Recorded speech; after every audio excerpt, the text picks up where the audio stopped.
Good morning বন্ধুরা। আশা করি সবাই অনেক অনেক অনেক বেশি ভালো আছো। আমিও তোমাদের মধ্যে চলে এলাম অনেক দিন পরে। আশা করি সবার দিনটা খুব ভালোই কাটতেছে। ঘুম থেকে উঠে আসলে মায়েদের যা হয়, আমিও ঘুম থেকে উঠে রান্নাঘরে চলে আসলাম। রান্নাঘরে এসেই আগে কয়েকটা থালা বাসন ছিল, সেগুলো আসলে পরিষ্কার করলাম। এখানে প্রচুর ঠান্ডা, ঠান্ডার কারণে দেখা যায় যে রাত্রেও আমি আসলে কোনো কিছু পরিষ্কার করতে পারি না। দেখা যায় যে সকালেই আমার সব কিছু করতে হয়। আর বাচ্চাটাও অনেক ছোট, আমার ছেলেটা বয়স প্রায় 2 বছর। তো বাসন কয়েকটা ছোট ছোট বাসন ছিল, সেগুলা মেজে ধুয়ে তারপর পরিষ্কার করলাম। পরিষ্কার করে মেয়েটা স্কুলে যাবে, তো তাড়াতাড়ি করে ঘড়িতে বাজে তখন 7:30। তাড়াতাড়ি করে তখন কি করব চিন্তা করতেছিলাম, কারণ বাজার সদাই সব ফুরিয়ে গেছে, একটু শপিংয়ে যেতে হবে। তো আমার হাজব্যান্ডও সময় পাইতেছিল না যে কি করবে, কবে যাবে। তো হুট করে মাথায় আসলো যে পাস্তা করে ফেলি। পাস্তা করলে কি হবে, ওরও টিফিন দিয়ে দেব, আমারও আসলে নাস্তাটা হয়ে যাবে। আবার আমার ছেলেও পাস্তা খেতে অনেক পছন্দ করে। তো চট করেই পাস্তাটা নিয়ে আসলাম। পাস্তাটা এনে একটু সিদ্ধ বসিয়ে দিলাম। পাস্তাটা যখন সিদ্ধ বসালাম, পাস্তার মধ্যে একটু লবণ দিয়ে দিলাম, একটু তেলও দিয়ে দিলাম। যখনই আপনারা পাস্তাটা বসাবেন চুলায়, তখনই মাথায় একটা জিনিস মনে রাখবেন যে পাস্তাতে যদি সামান্য পরিমাণ লবণ বা তেল না দেন, তাহলে কিন্তু পাস্তাটা সিদ্ধ ভালো হয় না এবং পাস্তাটা খেতেও ভালো লাগে না। আমি প্রথম প্রথম আসলে কি করতাম, বোকার মতো এমনিতেই সিদ্ধ দিতাম। পরে আসলে দেখতাম যে আসলে এটা সিদ্ধই হয় না। পরে জানতে পারলাম আমার মার কাছ থেকে যে আসলে পাস্তা করতে গেলে আসলে একটু লবণ দিতে হয় এবং একটু অলিভ অয়েল দিতে হয়। তো অলিভ অয়েল যদি আপনার বাসায় না থাকে, আপনি সয়াবিন অয়েলও দিতে পারবেন, সানফ্লাওয়ার অয়েল বা যে কোনো তেলই ব্যবহার করতে পারবেন। তো যাই হোক, পাস্তাটা সিদ্ধ বসানোর পরে আবার বাকি কিছু কাজ ছিল, সেগুলো করলাম। সকালে আসলে অনেক টায়ারিং লাগে। স্কুলটা অনেক সকালে থাকে, আবার স্কুলে যেতে আধা ঘন্টা সময় লাগে, তো উঠতে হয় সেই 7টার দিকে। আর এখানে আসলে অনেক ঠান্ডা। আমাদের দেশে মাঘ মাসে যে ঠান্ডাটা পড়ে না, ওই মাঘ মাসের ঠান্ডাতেও 3 গুণ বেশি ঠান্ডা হচ্ছে এই অস্ট্রেলিয়াতে জুন মাসের ঠান্ডাটা। এপ্রিলের শেষের দিক থেকেই ঠান্ডাটা পড়া শুরু হয়, তবে মে জুন জুলাই এই 3টা মাস অনেক বেশি ঠান্ডা থাকে। আবার আগস্টের শেষের দিক থেকে একটু একটু গরম পড়া শুরু হয়। 5 মাস মোটামুটি এখানে ঠান্ডা থাকে।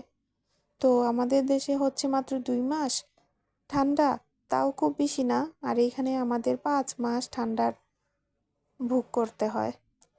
তো স্বাভাবিকভাবেই আমরা এই ঠান্ডার সময় একটু স্ট্রেসে থাকি, কারণ বাচ্চা কাচ্চা নিয়ে না ঠান্ডার সময় ঘরের মধ্যে এক কোণের মধ্যে থাকতে হয়। বাচ্চা কাচ্চা ঠান্ডা লেগে যায়, হিটারের মধ্যে থাকতে হয়। খুব একটা টায়ারিং ডেজ যায় আসলে। তো তার মধ্যেই আসলে কি বলবো,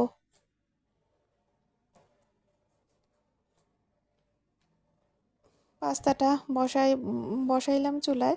বসানোর পরে হঠাৎ করে মাথায় আসলো যে পাস্তার মধ্যে একটু ব্রোকলি দিলে কেমন হয়। তো কয়েকটা ব্রোকলি দিয়ে দিলাম। ডিম শেষ হয়ে গেছে, তাই ডিমটা দিতে পারি নাই। একটু ব্রোকলি দিলাম, একটু টমেটো সস দিছি, একটু গোলমরিচের গুঁড়ো আর একটু লবণ।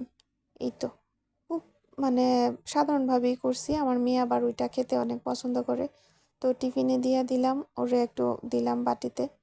তো মেয়েও চলে যাচ্ছে, জেসমিন চলে আসছে আমার বান্ধবী। ওই ওকে ড্রপ করে এবং পিক আপ করে। ওকে উইকলি একটা টাকা দিয়ে দিই আমি, কারণ আমার মেয়েকে আসলে বাসে দিতে চাই না, কারণ 2টা বাস চেঞ্জ করে তারপর স্কুলে যেতে হয়। তো স্বাভাবিকভাবে একটু টেন্সে থাকি, কারণ 2টা বাস চেঞ্জ করা তো আসলে অনেক কঠিন। এক বাসে গেলে ভালো, কিন্তু স্কুলটা এতটাই দূরে, প্রায় 8 কিলোমিটার দূরে, সেখানে 2টা বাস চেঞ্জ করে যেতে হয়। ছেলেকে নিয়ে একটু বাইরে বের হয়েছি। ছেলেকে নিয়ে বাইরে বের হওয়ার পরে দেখলাম যে খুব মানে রোদ উঠছে, রোদের মধ্যে ছেলেকে নিয়ে একটু হাঁটলাম একটু।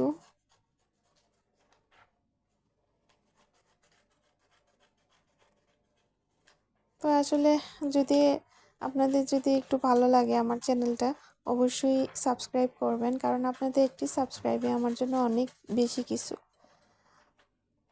অবশ্যই লাইক করবেন। আশা করি আমার চ্যানেলটি আপনাদের ভালো লাগবে। আমি চেষ্টা করব আমার এই চ্যানেলে আপনাদের কিছু গুরুত্বপূর্ণ তথ্য দেওয়ার অস্ট্রেলিয়া সম্পর্কে, যদিও আপনারা অনেক ভালো জানেন। যখনই রোদ ওঠে আমার বাচ্চাকে নিয়ে আমি বের হয়ে যাই রোদের মধ্যে, কারণ কি এখানে রোদের মধ্যে না মানে ভিটামিন ডিটা থাকে তো সকালের রোদে, তাই বের হয়ে যায়। আর এখানে ভিটামিন ডি প্রায় সবাই সাপ্লিমেন্ট হিসেবেই নেয়, কারণ রোদের মধ্যে প্রচুর পরিমাণে ভিটামিন ডি পাওয়া যায় না, তাই প্রত্যেক দিনই রাতে একটা করে ট্যাবলেট খেতে হয়। তো আমার ছেলে খুব খুশি ঘুরতেছে। তো আমার চ্যানেলটি আপনাদের ভালো লাগলে অবশ্যই সাবস্ক্রাইব করতে ভুলবেন না। সবাই অনেক অনেক ভালো থাকবেন।